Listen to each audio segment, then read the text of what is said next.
the states must act, and I would vigorously support that law and enforce it. Thank you, sir. Congressman Barrett, we see immigration as a federal issue. They say in Arizona they've acted because the federal government has not. If you were governor, you were Jan Brewer, would you sign that bill into law? Absolutely. I applaud the governor. She's trying to take her states back. Listen, when I was elected to the United States Congress, the first bill I put in was a comprehensive immigration bill that talked about securing our borders and no amnesty. The fact of the matter is the federal government has not held up its end, and we can submit bills all day long, but the fact also is that we've got a plan of how to solve it today. There's a plan out there implemented by the Department of Homeland Security called the 287G program. It's paid for by the Department of Homeland Security. It trains local and state law enforcement officials on how to enforce immigration laws. So we're masters of our own destiny. We don't need to wait for legislation. We don't need to propose legislation. We've got this program in place today. We've got 3 counties in South Carolina, York, Beaufort, and Charleston. I've had an opportunity to talk to the sheriff in Charleston County, and the program is working. And it's a way that we in South Carolina can effectively support and administer immigration laws by taking care of it ourselves. Lieutenant Governor Bauer, if you were governor, would this be a bill that you would sign into law? Yes. We have a system that increasingly taxes work and subsidizes non-work. Folks, politicians want to be politically correct. They don't want to talk about the really tough things we need to address. The reason why we have this problem is we have so many people now living off your tax dollars, off the government dole, that don't feel like doing anything. I'm not talking about people that need help. I'm talking about people that just don't feel like working. We have now made it so that their benefits are better than a lot of these labor-intensive jobs, and they're not going to do these jobs. Therefore, these people that own these companies, whether it's hanging sheetrock, picking peaches, cleaning a hotel, we've lost pride in a lot of our young people that don't want to do these jobs anymore. They don't realize what pride you can get by doing a job. And so we've got to change this system of dependency. And the federal government does the same thing. Laziness is not a disability, and it's time some politicians step up and address the real problem. Thank you, sir. Representative Haley, your view on immigration and this particular law signed by Governor Brewer in Arizona, would you sign the exact same law if you were governor today? I am actually a co-sponsor of the exact same bill in the State House now. You know, it's interesting. Arizona did this because the federal government didn't do their job. They didn't respond the way they were supposed to.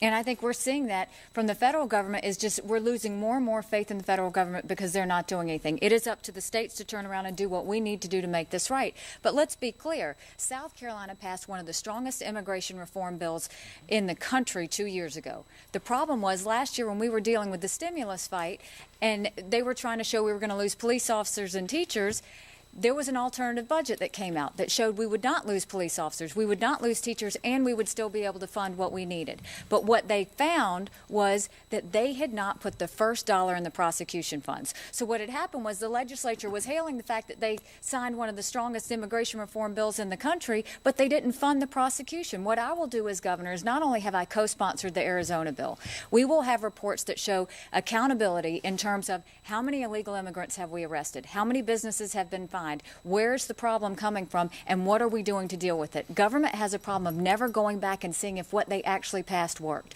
I will make sure that we are accountable to the people and that we can actually show how well it's working. Thank you very much, ma'am.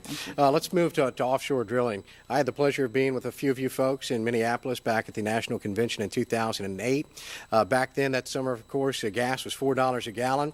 South Carolina delegation attended a talk given by T. Boone Pickens, and much of the sentiment there among the South Carolina delegation was drill here and drill now. But I'm wondering, given what we're seeing in Louisiana, what really resonates with me are the lives of many thousands of small business people who have boats, restaurants, docks, whose livelihood may well be in jeopardy right now. Congressman Barrett, given what we've seen in Louisiana, would you support drilling off the coast of South Carolina? I would, Mark, and we have to be sensitive to what's happening in the Gulf and equate that to South Carolina. Listen, it is a balance, but we've got a plan called the Palmetto Energy Plan, which is a two-pronged attack. Off the coast of South Carolina is not oil reserves, but 4 billion cubic feet of natural gas. The National Petroleum Institute says if we tap into that and you liken royalties that are happening in the Gulf Coast and equate that to South Carolina, it could be $250 million per year that we could use as we see fit, plus tens of thousands of jobs. But it's more than that, even though I agree with the natural gas. It's nuclear. We've got 4 nuclear reactors on the board in South Carolina, 2 at the V.C. Sumner site and 2 at the Lee site in Cherokee County. It could be a $25 billion investment into South Carolina, which brings real jobs and real growth and real economic opportunity. So when I think about energy and think about offshores, I think it's a two-pronged attack, tapping into our natural gas reserves and also the nuclear portion. Well, very quickly, could you build a nuclear power plant without explicit loan guarantees from the federal government? It is possible, but I do think that's a very valid point, and I agree with it absolutely. I mean, if you're going to put that risk out there, we've got a problem with our baseload capacity in the United States, and the answer today, it's not the only answer, but one of the major answers is nuclear. When we think about the job opportunity, it could be 12,000 jobs in South Carolina, and South Carolina could lead the nation when it comes to energy independence. Thank you, sir. Lieutenant Governor Bauer, your stance on offshore drilling off our coast of South Carolina. We've got to proceed with caution. Clearly, we've got to reduce our independence on foreign oil. It is a real danger to our national security. We're going to have to look at a multitude of different ideas.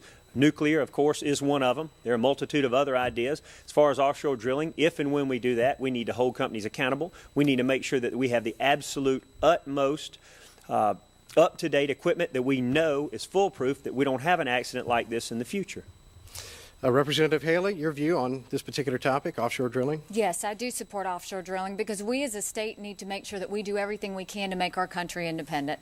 And I think that what we need to realize is while it's unfortunate what happened in Louisiana, the same if there's a plane crash, we don't stop all the planes from flying. What we do is we look at that accident, we learn from it, and we see what do we need to do to make sure it doesn't happen again. That's the same thing here. We need to look at exploring offshore drilling. We need to be a part of that. South Carolina needs to step up and do our part. But what we do need to make sure we do is learn from what happened because tourism is our #2 industry in this state. We need to always protect our resources and make sure that we're doing everything that we can to keep South Carolina safe and to make sure we're doing everything we can to help this country stay independent.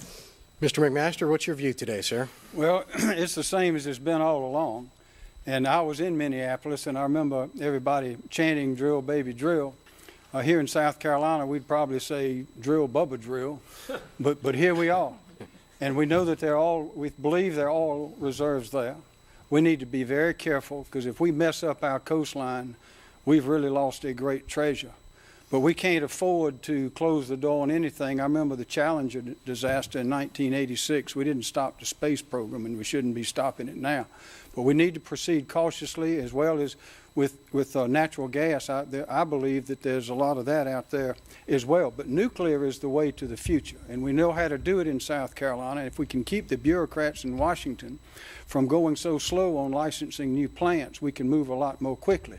One reason I filed the lawsuit against the Obama administration was because they want to close down the Yucca Mountain plant, where the people of this country have spent $10.2 billion, and the people of this state have spent $1.2 billion. The president wants to close it down. He doesn't have the authority to do it. Only Congress can close it down because Congress opened it up, and I brought the lawsuit to make them stop, and we're going to win that case. Thank you, sir, very much. Our next question related to energy. It's a fascinating story that I've been following here for the past month and a half. It regards Senator Graham and his work on a comprehensive energy bill. This goes to Lieutenant Governor Bauer. Here in Columbia one day, I had a retired vice admiral, former commander of the Pacific Fleet, calling Senator Graham a true patriot for his work on this comprehensive energy bill, reaching across the aisle. Not less than 24 hours later, I'm speaking to a member of the GOP State Party who called Senator Graham a traitor for his work across the aisle with Senators Lieberman and Kerry. I'm curious, what does this say about the current state of Republican politics and the fight for the heart of Republican politics? And was he wrong for reaching across the aisle to try and work with those Democrats and one independent? Well, there's nothing wrong with reaching across the aisle, and there's nothing wrong with people. You didn't ask the same person, you asked different people, and different people have different opinions of others anytime. My favorite quote is, Teddy Roosevelt's the man in the arena, and so anytime you're in the public eye, anytime you're making decisions, someone's going to be there to criticize you. Do I always agree with Senator Graham? Of course not. Do I think he showed some leadership in times? Yes, I do, and I think that part of being a leader is you're not always going to make people happy, and quite frankly, we need politicians that are going to shake it up a little bit. I think you've seen in recent weeks, I've talked about some things that are politically incorrect, and I'm sure there are plenty of people out there that would criticize me for it, but someone's got to have the courage to take on some of these tough issues, and I applaud anyone willing to do it, even if I don't always agree with them. Representative Haley, Senator Graham taking a lot of abuse back here at home, even chastened by some county GOP state party or county parties. Well, first of all, I don't think we need to get into name calling. I don't think politics should be personal. What it should be is focused on the policy. And I think the reason Senator Graham has taken a pretty big hit is